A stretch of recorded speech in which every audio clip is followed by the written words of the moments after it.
Welcome to the Who's Left podcast, a show about Indiana politics, history, and culture from the unapologetic perspective of the Hoosier left. My name is Scott Aaron Rogers.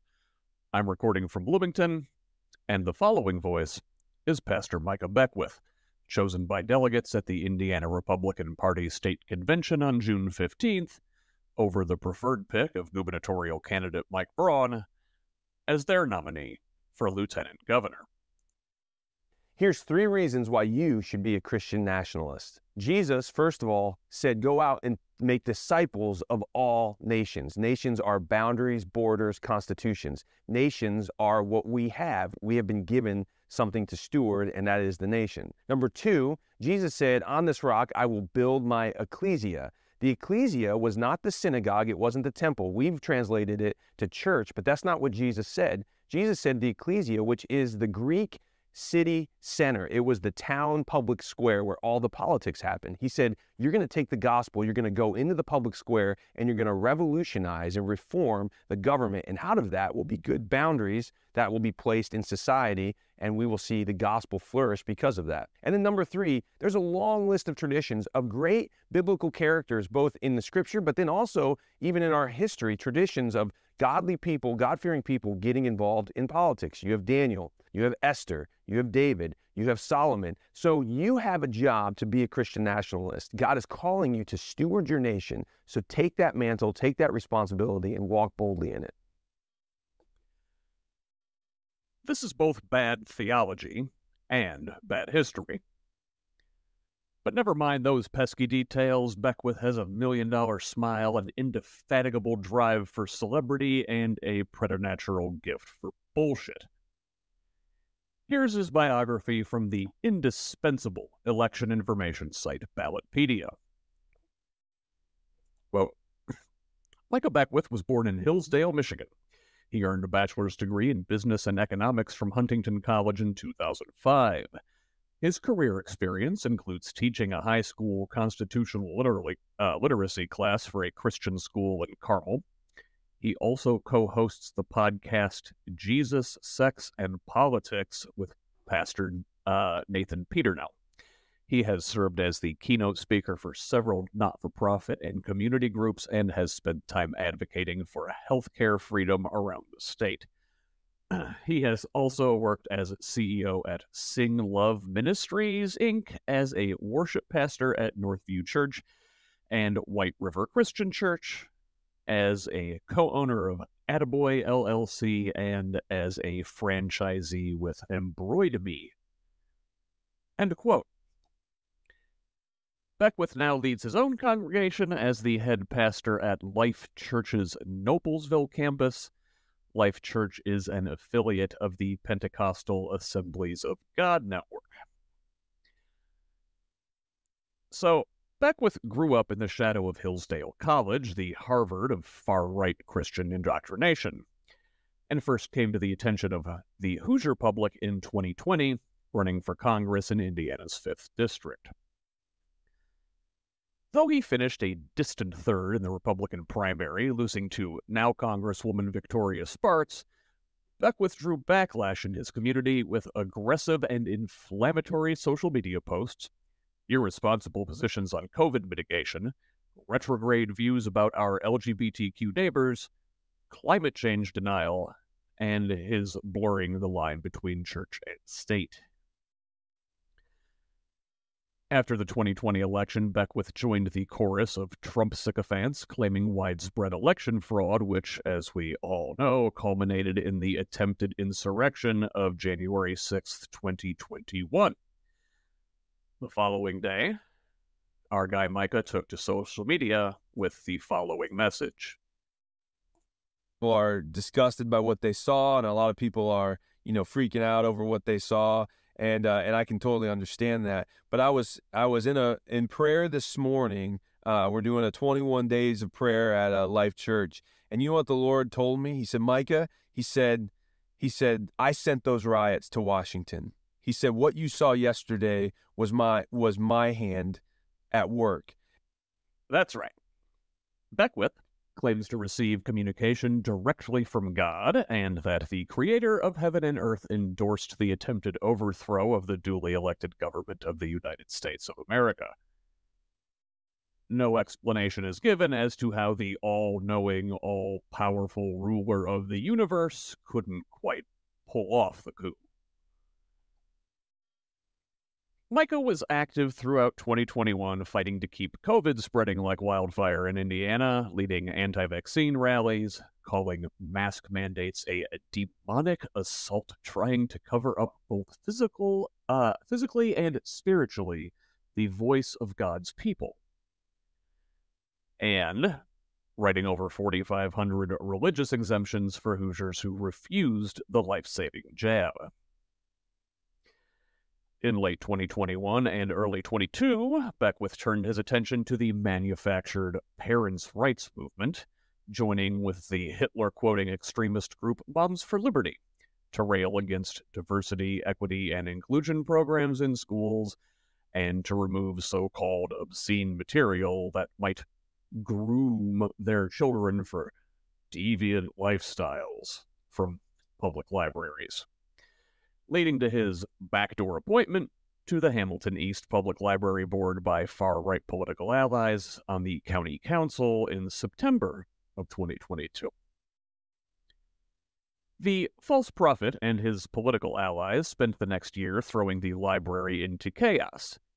A witch hunt for quote-unquote objectionable content in the teen section led to thousands of mostly innocuous titles being banished, including Hoosier author John Green's YA romance tearjerker The Fault in Our Stars. The Nazi-esque policy brought the community attention, embarrassment, and a $300,000 bill before the religious terrorists were thrown from the library board, the policy reversed, and sanity restored. In addition to this impressive resume of fuckery, Beckwith also spent the last 5 years working for the Indiana Family Institute, the Hoosier chapter of a much larger network of family policy councils, all of which are spin-offs from the anti-gay hate group Focus on the Family. Beckwith serves as executive director of both IFI's Political Action Committee and their Hoosier Leadership Series.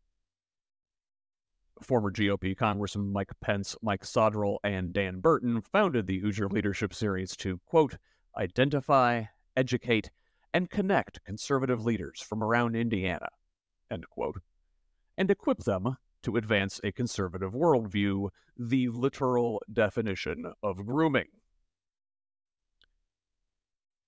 No less than Terre Haute-based conservative super attorney Jim Bopp, the guy who once served as special counsel for Focus on the Family, who has served as general counsel for National Right to Life since 1978, who wrote Indiana's extreme abortion ban, the architect of Citizens United, confided in a leaked memo recently that even he thinks the pastor's extremism poses a threat to Braun's election chances. However, given the chance to distance himself from the potential LG and his far out of the mainstream positions, Braun said to Beckwith, quote, everything you believe in, I have as well, end quote. So what makes Micah Beckwith so dangerous? He coyly slithers around the full truth, defining a Christian nationalist in his words as, quote, someone who loves Christ and loves their nation, end quote. But actual religious scholars have a different definition. Fortunately, Hoosiers are lucky to have one of the preeminent experts on Christian nationalism right here in our backyard, so I reached out.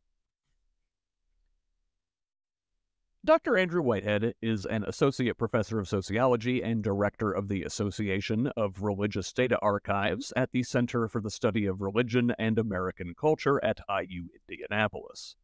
He also serves on the board of directors of the Public Religion Research Institute and the Religion Research Association.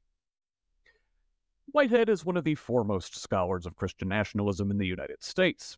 He is the author of American Idolatry: How Christian Nationalism Betrays the Gospel and Threatens the Church, which released August 2023, from Brazos Press.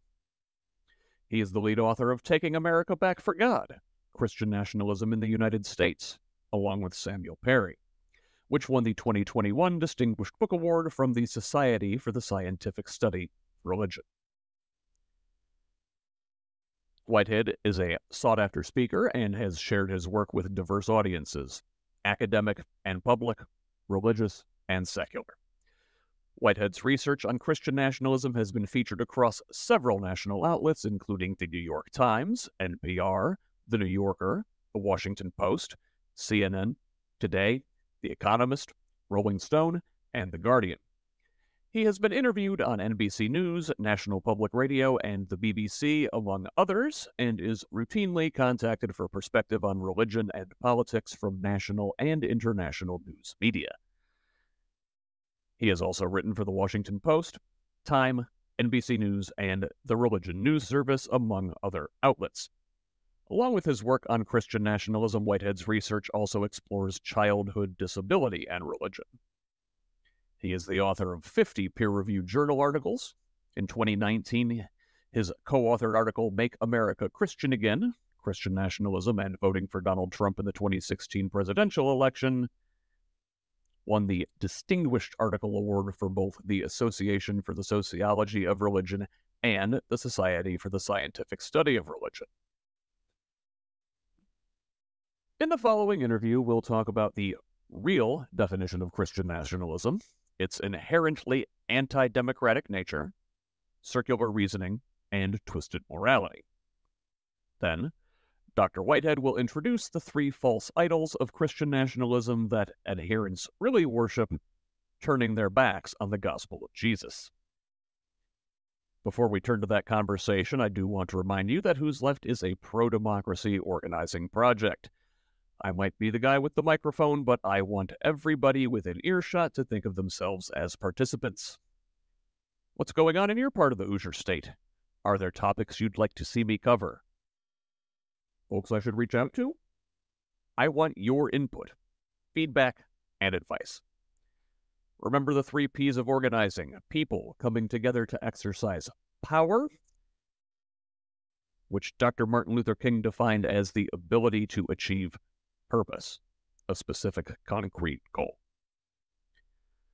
That's us, you and I, and everybody we know, doing whatever we can and then reaching deep to find more to build a more just, equitable, and compassionate Indiana. That's why I invite the guests I do. When we speak with candidates and elected officials, we have a direct line to those who do or might exercise the legitimate power of government on our behalf. When we speak with activists, we have opportunities to join with them and or learn from their activism. When we speak with academics and experts like Dr. Whitehead, we broaden our knowledge base so we can better understand the larger forces at work. I'm excited to bring you this summer lineup with multiple congressional candidates and some big nationally renowned authors sprinkled in amongst Hoosiers working at the state and local level to help their neighbors. I'm constantly working to bring more and more elected officials, activists, organizers, authors, and experts into our communities so we and our people, our extended networks, can more effectively come together to exercise our power for our purpose of building a better Indiana. I currently work as an independent craftsman during the day and work on this project on evenings and weekends. There are so many more things I want to do with this project if I could do this work full-time, but I need your help to get there. So if you can, help me out with a paid subscription at scottaaronrogers.substack.com. For $5 a month or $50 a year, you can help me push our state in a better direction, and maybe if we reach critical mass, I can put down my tool belt and devote my full time to you, to this project, and to Indiana's future. So if you have the means, pause right now, go to scottaaronrogers.substack.com and subscribe at the paid level. And while the best way to help this project is a financial contribution, if you can't afford it at this time, you can still help. Subscribe at the free level over on Substack. Set your favorite podcast player to auto-download new episodes of the show. rate and review the show on whatever platform you use. This is the most important thing you can do to help new listeners find us. Follow me on social media at facebook.com/HoosLeft. That's HOOS left. I'm also on Blue Sky at the same handle. On Instagram, Threads, and Twitter, I'm at ScottRog78. That's SCOTTROG78. And on Mastodon at ScottRog78 at Hoosier.social. Full video episodes of the pod are now available on YouTube with clips on TikTok. The handle on both of those is at HoosLeft. Please subscribe on whichever platforms you use and make judicious use of the comment function. The DMs are always open to discuss ideas for the project. But most importantly, share our message. Forward the articles to friends, family, and colleagues. Don't just like, but share on social media. Invite others to this community of the Indiana left. Nobody is coming to save us. We've got to do it ourselves. To those who have joined already, especially those paid subscribers, thank you so much. I truly am honored and humbled. And to everybody, thanks for listening. Now, here's my interview with Dr. Andrew Whitehead. Dr. Andrew Whitehead, thank you so much for joining the Who's Left podcast. Yeah, good to be here with you. You had your own podcast series come out last year, American Idols. I was disappointed to find out that was not about Carrie Underwood, Kelly Clarkson, and Adam Lambert. Yeah, totally. Yeah, if you Google, it's going to be one of the two, probably. Yeah, so I listened to the whole episode, or the whole series twice to kind of prepare for this, and before you even define Christian nationalism, which was the topic of your podcast, you introduce a concept called plausibility structures, and I think this is important. Could you explain this? Yeah, definitely. So, in sociology, and especially the sociology of religion, one of the things we're trying to do is understand how and why folks believe what they believe and how that takes place, how that can transition, especially within changes to culture over time. So Peter Berger was a sociologist writing in the 60s and 70s, and he was trying to understand, and there were many of folks trying to understand this, is as cultures modernize, does religion disappear or does it continue on? Plausibility structures as a concept, is useful for anything, but especially for religion, with this idea that as people come into contact with other people who believe differently than them, what happens to how they see the world, right? Their different worldviews. So plausibility structures, he defines as the social networks that provide support for meaning and belief systems. So you can imagine yourself as kind of right in the middle of this large web, and everybody you're connected to by these little threads and strands. So the people that you know really well are closer to you in that network. The connective strands are really big. Acquaintances are further out. People that you maybe don't know very well at all further away. And those threads are thinner. So as you grow up and you start to see the world in a particular way, it's due to the people around us and what they believe, especially those that are near us. So those thick connective strands really provide strong support for seeing the world in a particular way. But as you come into contact with people further away even, who might think differently than you have to start to reevaluate and question and think through why you believe what you believe. Because when we see the world in a particular way, those views are most powerful when they're unquestioned, right? If everybody around us sees the world the same way we do, there's no reason for us to even think there are different ways to see the world. But if you come into contact with folks near you, those thick connective strands who maybe see the world differently, and you trust them and know them and maybe even love them, then you really do have to reevaluate, well, if I believe, X and they believe Y, which is right, which is wrong. And so as we're thinking about religion, it helps us, think through when people come into more diverse networks and start to have these trusted friends and colleagues or acquaintances who maybe see the world differently, they have to reevaluate that. And so that changes how we see the world, the way that we hold our beliefs, all of those change. So plausibility structures, I think, are really useful in understanding Christian nationalism, understanding religion in the modern world, really any ideology that you're thinking about.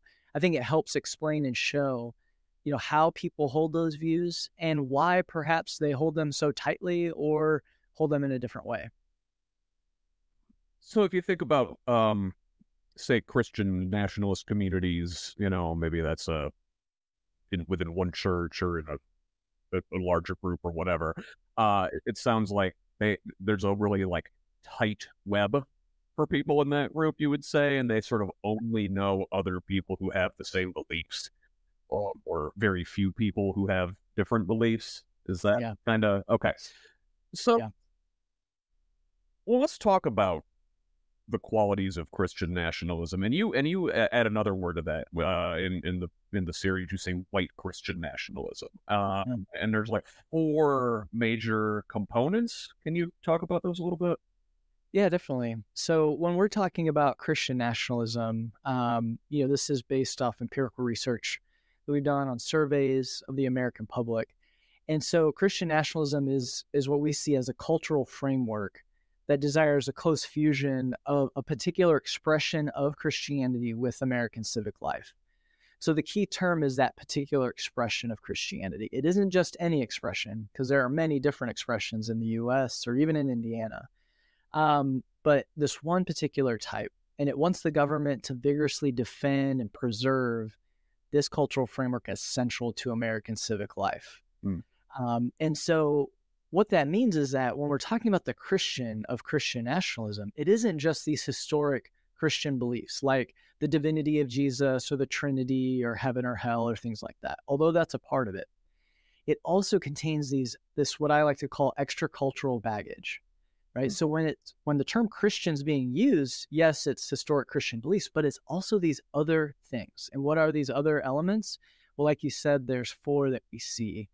Primary elements. So one is this desire for traditionalist social hierarchies structuring American society. So this is where men lead, women support and follow, heterosexual families are the ideal with a mom, a dad, and kids.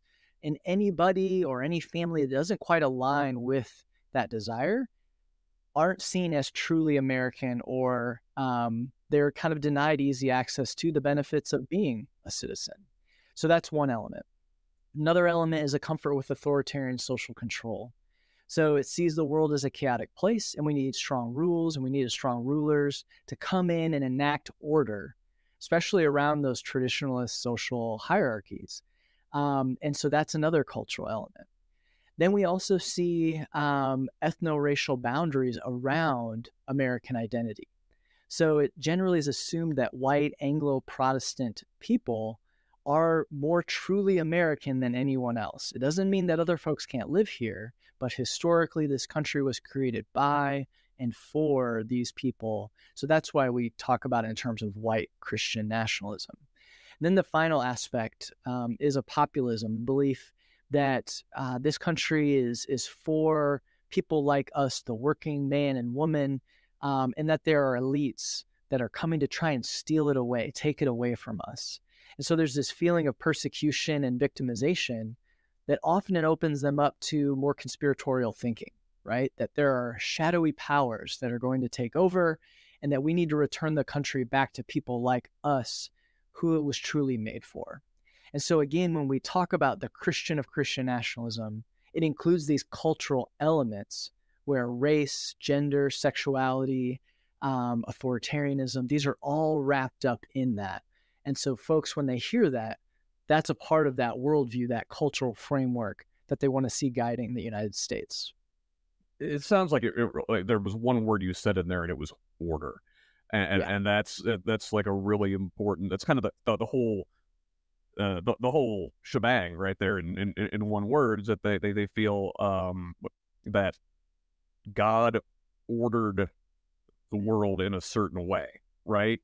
And that anything outside of that order is deviant and needs to be brought into order. So where do because you do see a lot of people of color in these Christian nationalist communities, where's like a Byron Donalds or a Herschel Walker or like a Anna Paulina Luna fit in? Yeah, no, it's a great question.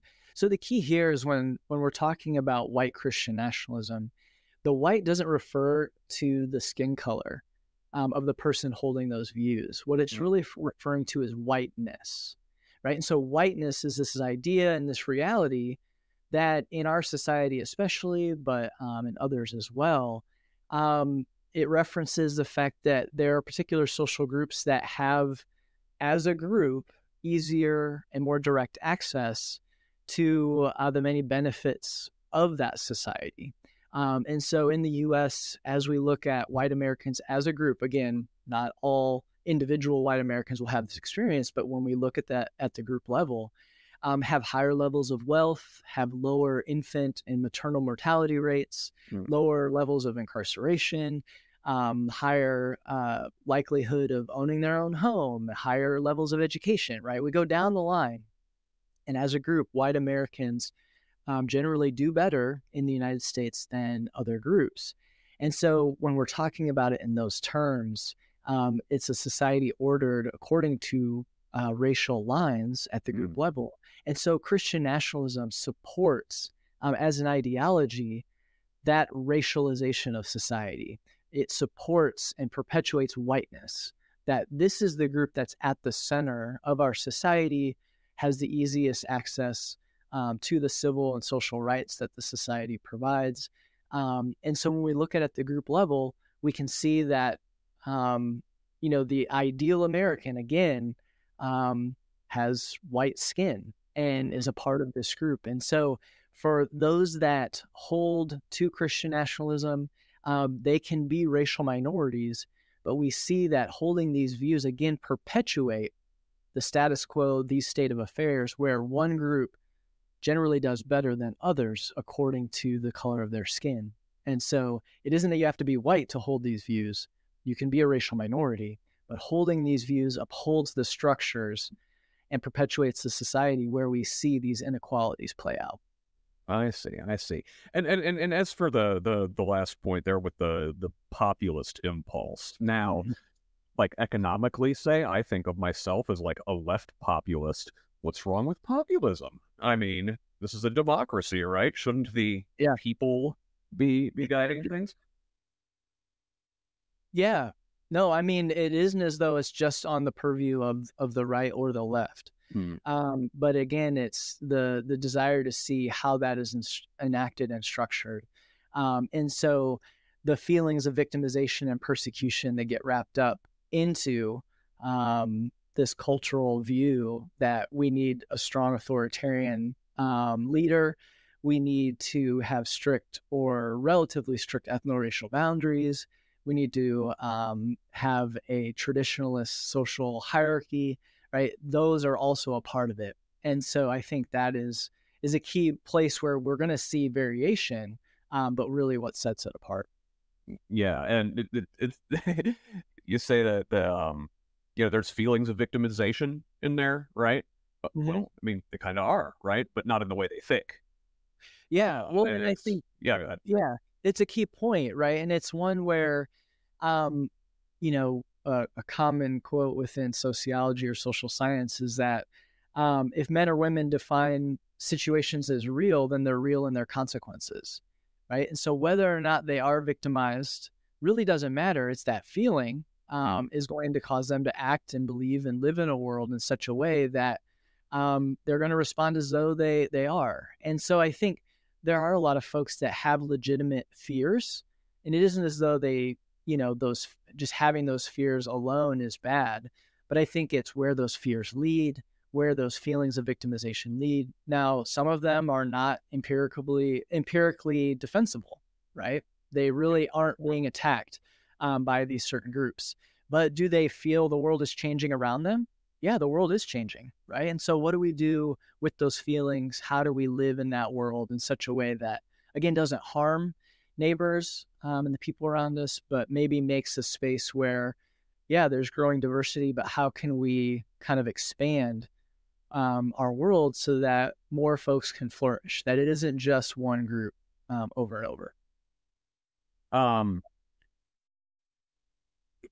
You talk about society changing, and it certainly has, and there's been a large rise of non-religious folks, right? And call it the rise of nuns, which is not a Whoopi Goldberg movie. And so, whereas white Christian Protestants used to be the majority of the country, right? Now they're only like one of many. And so by wanting to elevate their worldview toward the top and make it the center worldview, Christian nationalism is inherently anti-democratic in that way. Yeah. Yeah, it is. So we see this over and over, and this is a really key point, is that the world is changing. And the United States is dramatically different than it was 50, 60 years ago, to where the unspoken and unquestioned center of the culture used to be essentially white Anglo-Protestant families and people. That is true no longer. And so there's more racial and ethnic diversity, more religious diversity. So as that has changed, how do these different religious groups or racial groups respond? And when we look at the United States and we kind of identify it as a democracy, that's actually relatively recent too. It's not until the mid-1960s that we actually were functioning as a democracy where everyone had access to the vote. And so it's relatively young. And so that means it's fragile. And so the backlash and kind of this fight over who we are and what we're all about, it makes more sense to see that, well, we're really only 50, 60 years into this actual experiment. Because democracy, as it was conceptualized, at the dawn of the United States, was for white land-owning men. Women didn't have access to the vote. If you weren't white, you didn't have access to the vote. So in that sense, how do we define democracy and what is it? And so with Christian nationalism, when we survey the American public, we find over and over that folks that embrace it are more likely to want to limit access to the vote. So they see voting as a privilege, not a right. And privileges can be revoked, right? And so privileges are for those folks who are true Americans. And so again, those cultural elements come into play, where if you adhere to and embrace this particular vision for the U.S., then yes, you are a true American. This country's for you, and you should have the right, or you have the privilege to participate. But if you don't, you can live here, but you're not going to be at the center of the culture. You're not going to have access to the privileges of being an American. And so in that sense, we see that, it really is a threat to democracy in that it wants to limit who has access to the vote, and conscript that according to their view of who is a true American. Yeah. So now, like, Christian nationalism is sort of a strain of thought that has permeated through the American culture going all the way back to the founding. But this current phenomena really is in a response to the civil rights era and the student protests of the 60s and gay rights and stuff, right? Yeah, no, that's right on. I think the current iteration really is kind of flavored by the rise of the religious right and moral majority in the 70s and 80s, which was in response to, as you point out, the cultural upheaval of the 1960s. So racial and ethnic movements, right, with the civil rights movement, gender, sexuality, all of those kind of upheavals of the 60s, they were in responding to. And so we see that thread playing through. Now, of course, the religious right, moral majority, they're built on a foundation, going back to the 50s with Billy Graham and the Red Scare. And then that's built going back to the 20s and the New Deal and fears of socialism and all these things. And so it does go back even before the founding of the U.S. We can draw these lines with Christian nationalism, but the current iteration really is flavored by that rise of the religious right and moral majority.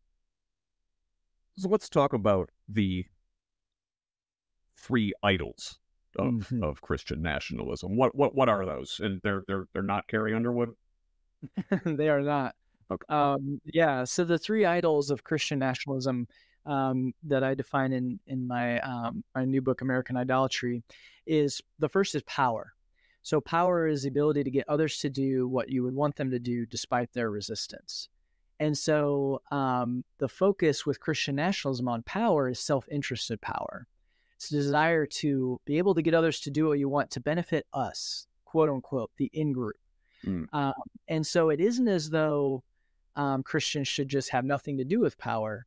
In fact, I argue that Christians operating in their social world have to use power, but it's power to what ends and to whose benefit. And with Christian nationalism, the idol is a self-interested power. It's to defend and preserve our rights, our privileges, who we are, right? So another common kind of quip within sociology and social science is that equality feels like discrimination if you're accustomed to privilege.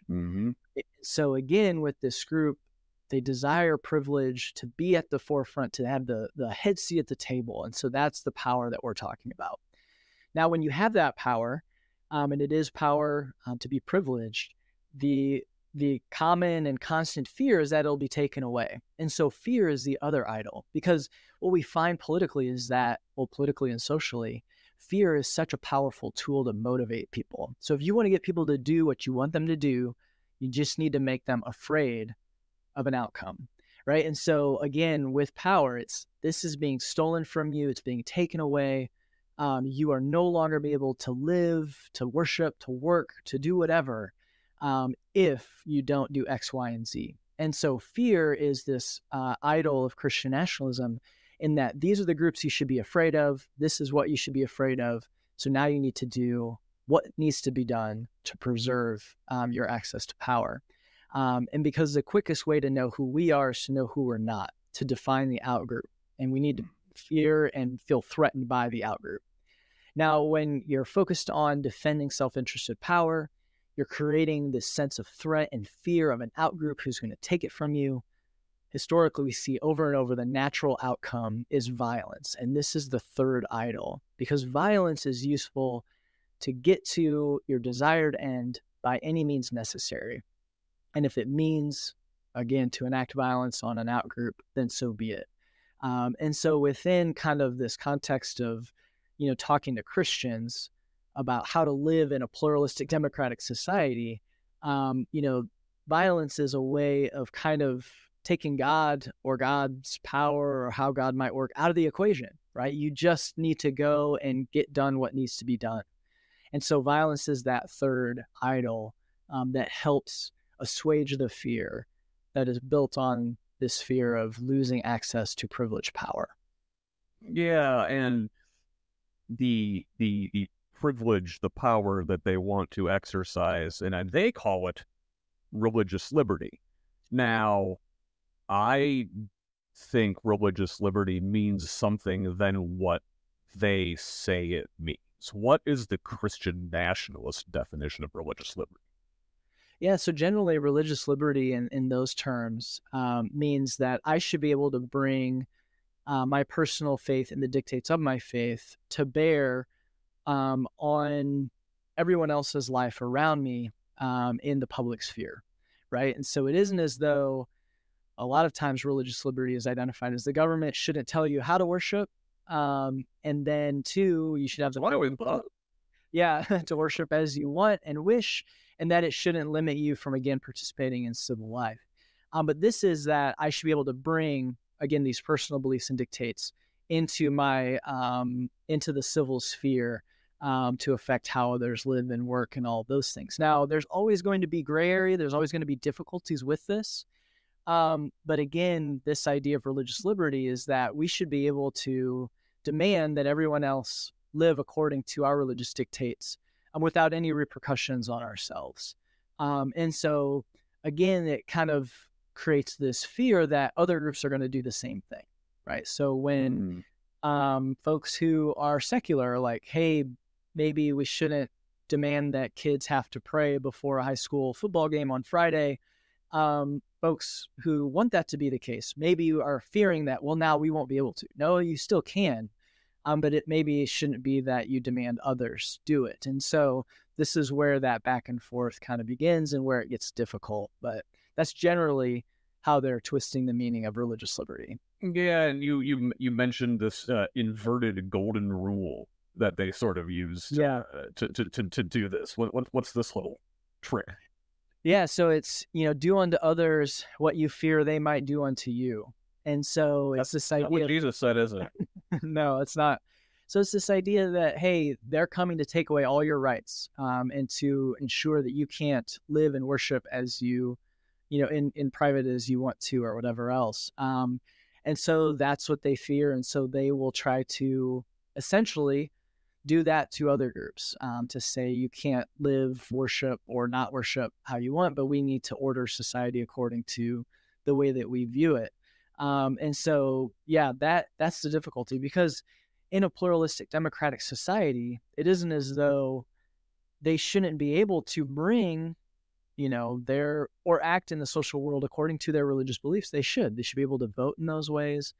But what crosses the line is when they move outside of what we all agree are kind of the ways that we're going to enact and work in our social worlds according to, these kind of democratic ideals, that you win or lose elections. And it doesn't mean that you undermine elections or try to move outside of these bounds, but that you go back and try again, or you have to compromise, right? All of these are part of kind of the messy process of living in a democratic society. But for those who embrace Christian nationalism, we see over and over that as long as democracy returns the results that they would like, they're cool with it. But if not, then let's do away with it. Because again, it isn't about living and working alongside others and finding a common way forward. And being motivated by your faith to do so. Again, they should be able to do that. But when they set aside the norms of democracy in order to enact it via essentially fiat, that's where the problem comes in, at least for democracy. Yeah. What does this look like in practice in Indiana in 2024? Yeah, so I think, there's a number of folks and groups that we see operating here that, we'll talk about the fact that, hey, we're a Christian nation. And I think these are some of the things that you can look and listen for, right? Is when folks are saying, well, we just need to listen to the Bible, right? And we have a biblical worldview, and that's what guides us. So when people reference the Bible or this biblical worldview, that's carrying with it a lot of unspoken assumptions, right? So we really need to be like, well, what does that mean? What is this biblical worldview? And generally, the folks that are saying that, are aligning with this Christian nationalism cultural framework where, again, a very traditional view of gender, sexuality, and how society should be ordered, or who has power and the right to have power, all those things. And so you'll see groups and people kind of reference this when they're talking in terms of this is a Christian nation. We need to get back to that. Those are terms you're going to hear. And again, they're referencing this cultural framework of seeing the world in a very particular way and how this world should be structured. And again, how that particular structure should be defended or enacted. And so that's where I think citizens that are listening and watching need to speak up, especially if they're Christians, to say, hey, I'm a Christian as well, but that doesn't mean that we need to ban these books, right, in the library. Like, your kids don't have to read them, but doesn't mean no child shouldn't have access to, right? Or I'm a Christian as well, but it doesn't mean that, we need to, come against a certain teacher or whoever for this, that we need to be able to work and live alongside folks with other views. We shouldn't make it harder for religious minorities or secular Americans to feel comfortable and at home and at peace in their communities. I think those are all parts of it as well. Yeah, and you see it in libraries, you see it in school boards, you see it in the stadium. Mm-hmm. Right. I know you've got to run. I would love to pick your brain all afternoon, but give us like one big takeaway here before you go. What did we miss? Yeah, well, I think, right now in the current state of affairs, I think learning about what Christian nationalism is and what it isn't is important to understanding a lot of what is animating what we see happening around us. But with that, I think the key is for citizens, Americans to get involved at the local level, because again, there are folks that want to limit access to the democratic process for groups that generally have been on the outside. And so I think those of us who maybe have had an easier time accessing the political process need to make sure that other groups that maybe are forced to the outside have access as well. I think that's a really key part, just to ensure that we do have a pluralistic democratic society. We need to be aware of those things in this current election and then moving forward. Because I think that's generally how a lot of this plays out, is that to the degree that they can limit who has access to the process, it's easier to ensure that their side will win. When, for me, I'm more interested in a place, living in a state and in communities where everyone feels they have a say. Now, I'm not going to agree with everyone on the right or the left, but we should all be able to have a say and hopefully learn to compromise and find a way forward so that everyone can flourish. So I think that's a key kind of takeaway and hopefully call to action for the rest of this year leading into November. So those of us who have some privilege need to use it to support the less fortunate. Yeah, I think so. How very Christ-like. That's what I'm thinking. Very good. I know you got to run, so I'm going to let you do that. Dr. Andrew Whitehead, thank you so much for joining me here today. Yeah, it's been really good to be with you. Thank you. I appreciate it very much.